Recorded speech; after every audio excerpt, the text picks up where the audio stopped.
Hey, it's Shireen Vishmaya, and I'm still in Kerala, India.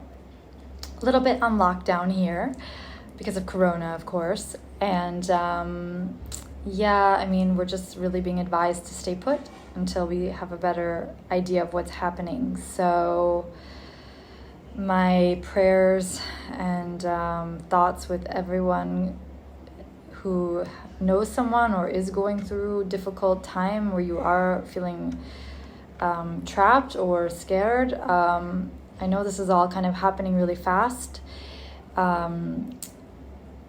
Certainly was unexpected, and I feel this full moon in Virgo, which we're still kind of in the reverb of right now. It was yesterday, but I couldn't actually make the video because Mercury was stationing and there was just so much going on here. This is when all this news kind of came out about the lockdown.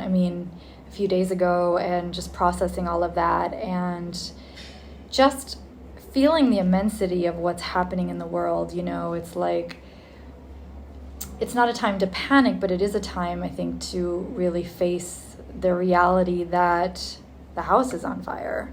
It doesn't matter where we live, like which floor of the house we're on, the house is on fire. The smoke is gonna rise. It's gonna everything's catching fire. The corona is showing us that. Maybe before we thought, the earthquake is over there, the wildfire is over there, the tsunami that happened over there, whatever the crisis, it's always the feeling, it didn't touch me yet, it's over there. And now I think we're seeing we're so interconnected that we have to all we're in this together. That's the big theme, right? So, and it's interesting that this is happening not only when there's a full moon in Virgo, which has that polarity with Pisces, which I always think of Virgo Pisces as like the virus polarity, because Virgo is like purification and our intestines and healing, and Pisces is that invisible realm where something can seep in, like all like viruses and parasites and all of that feels very Pisces or Neptune. So at this full moon, of course, Neptune, the sun was joined with Neptune opposite the full moon, which is very powerful.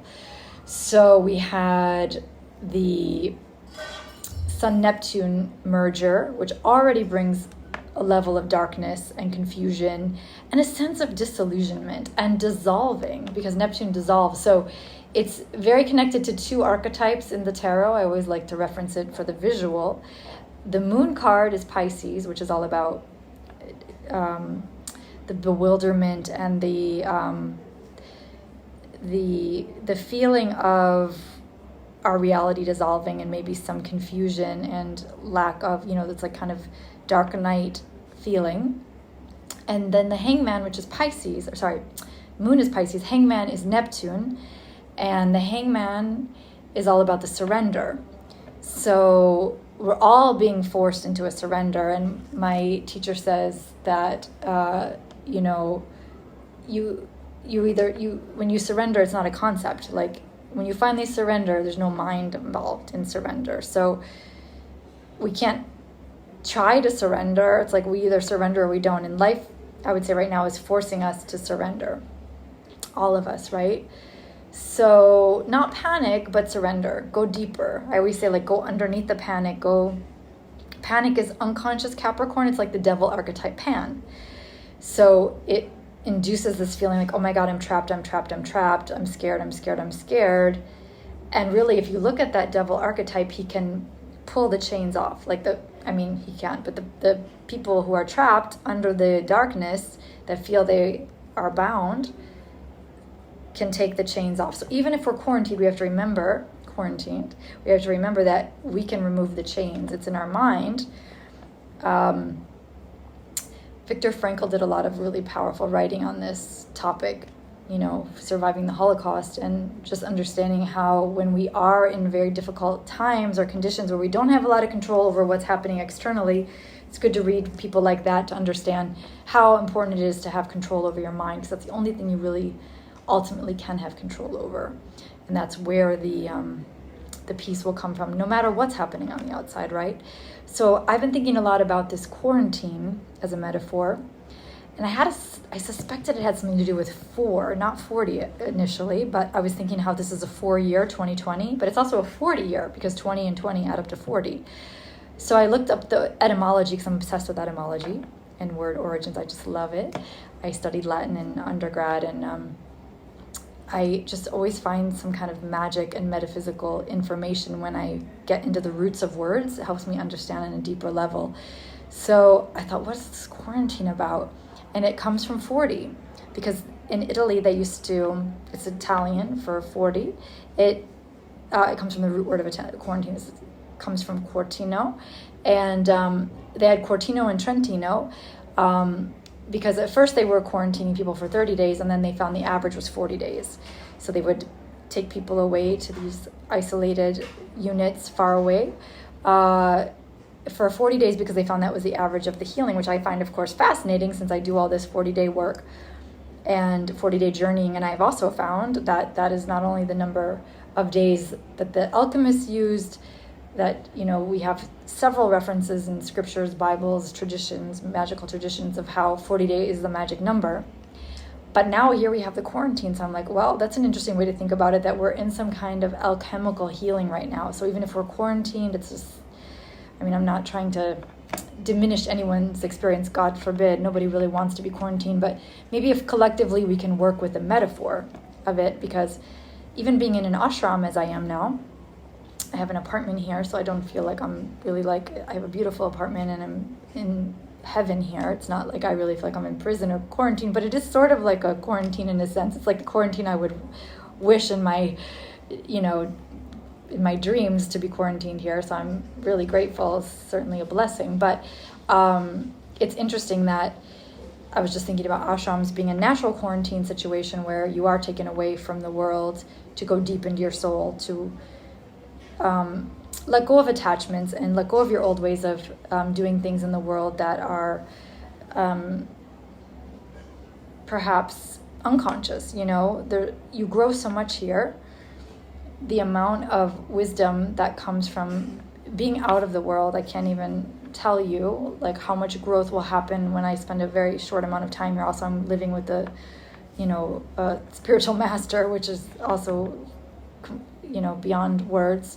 But even so, just taking time away from your life in general and being able to go turn inward is of incredible value, you know, and we don't do enough of it. We all need it in a way, I think. So, you know, I am very much a gypsy spirit, as you know, many of you know. I love to travel, and so hearing like now my guru is saying stay put. She told us all actually back in 2015 that in 2020 we would have to know where we want to be, because we wouldn't be able to move around the same way we're used to. She said, make sure you know where you want to be by 2020. So I guess here I am.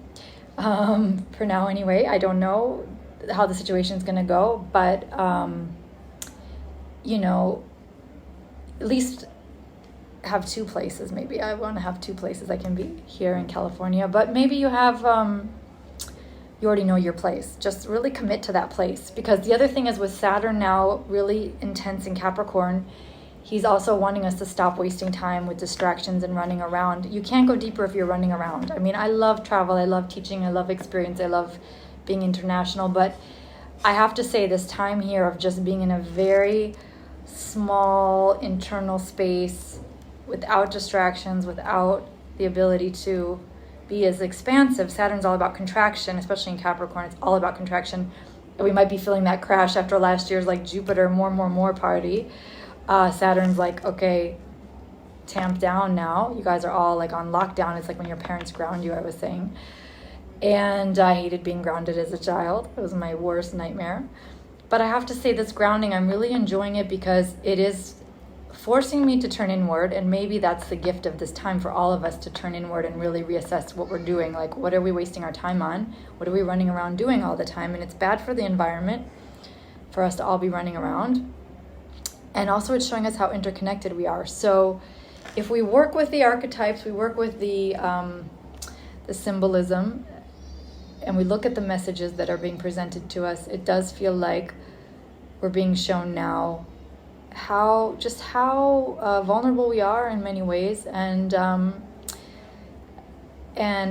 it's an interesting paradox, because on the one hand, we need each other more than ever when we go into crisis, but with this pandemic, it's causing us to go into isolation. Maybe we were too interconnected in some ways, or too reliant on that. We lost connection to our center because, there's so much energy looking outward. But then again, this is the other paradox. Like, if we're all being forced to stay in, work from home, we're going to be more online, which is not the goal, I don't think, because if anything, we need more human connection than ever. So I don't know.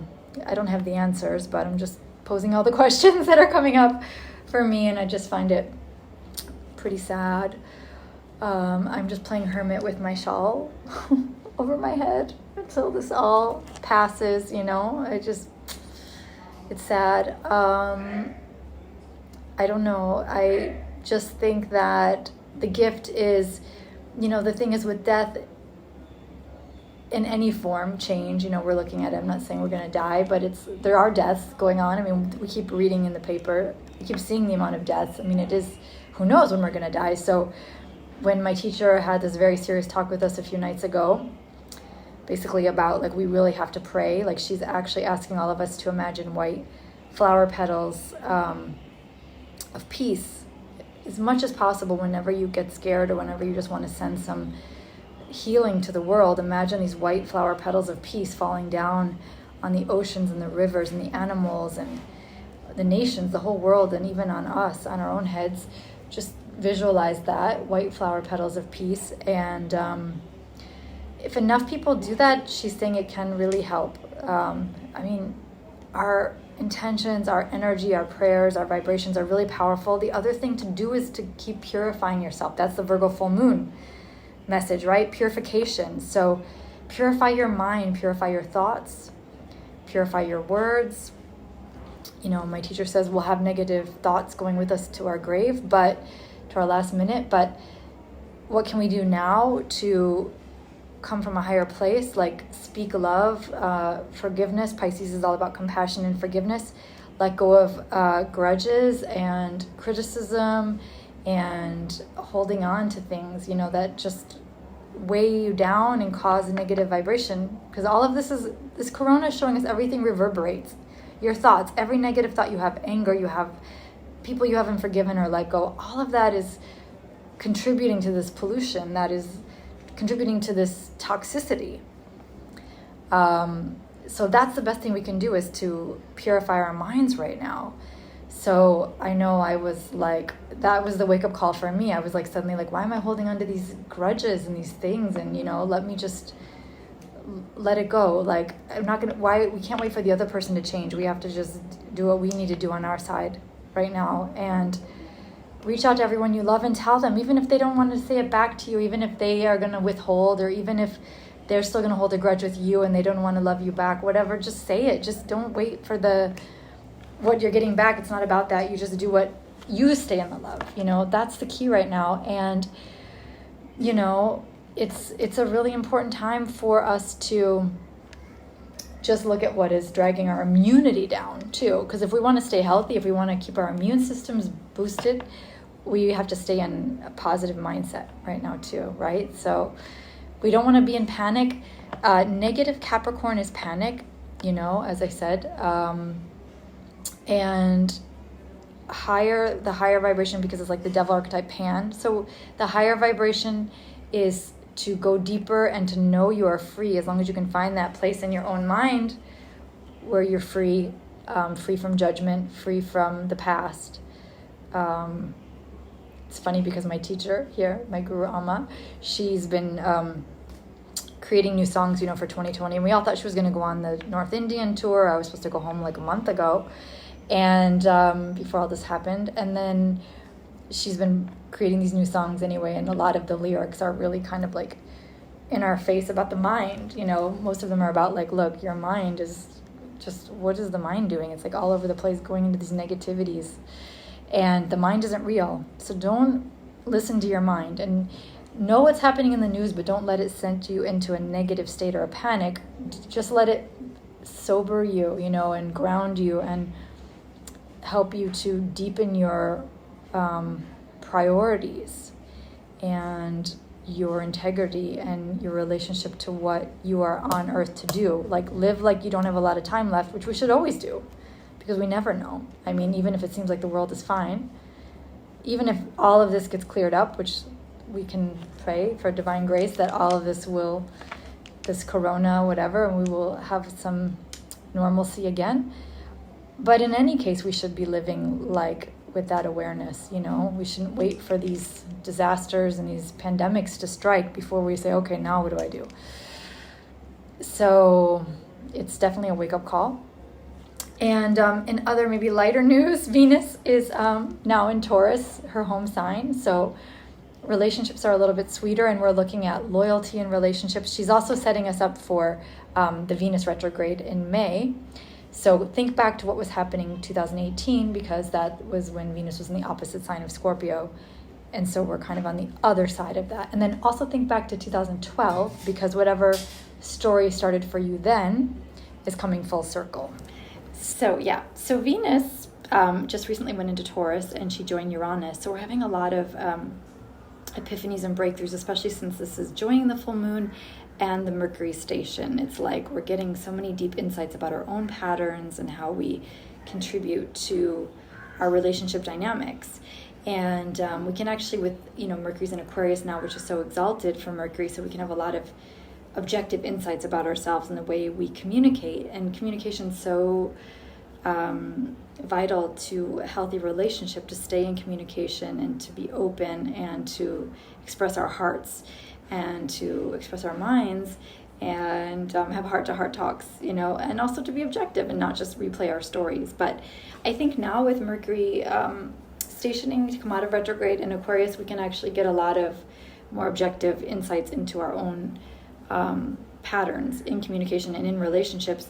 And hopefully this will help us to evolve and to really just see what our value system is in relationships and let go of things that no longer serve us, not waste our time investing in things like if it's a dead-end relationship, or, you know, you don't want the same thing. Maybe one person wants more of a commitment, another person wants an open relationship, or one person wants children, the other doesn't, or one wants to, I don't know, it just could be you're not on the same page, you know, with the loyalty, because Taurus is all about loyalty.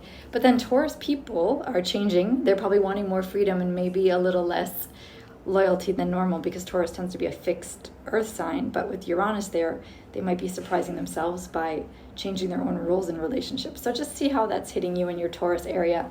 There's a lot of breakthroughs that are going to happen, continue to happen over the next, you know, several years while Uranus continues the run through Taurus. But I'll make a longer video about that. I just wanted to mention it since we just had that conjunction. Anyway, I hope wherever you are, you're safe and healthy, and thank you so much for watching. And please subscribe to the channel if you haven't. And you can also get updates on my website. I'll put the link below if you want to receive my newsletter, where I will also give like some more detailed write-ups about different astrological cycles that come up that I think are important and archetypal. So thanks again.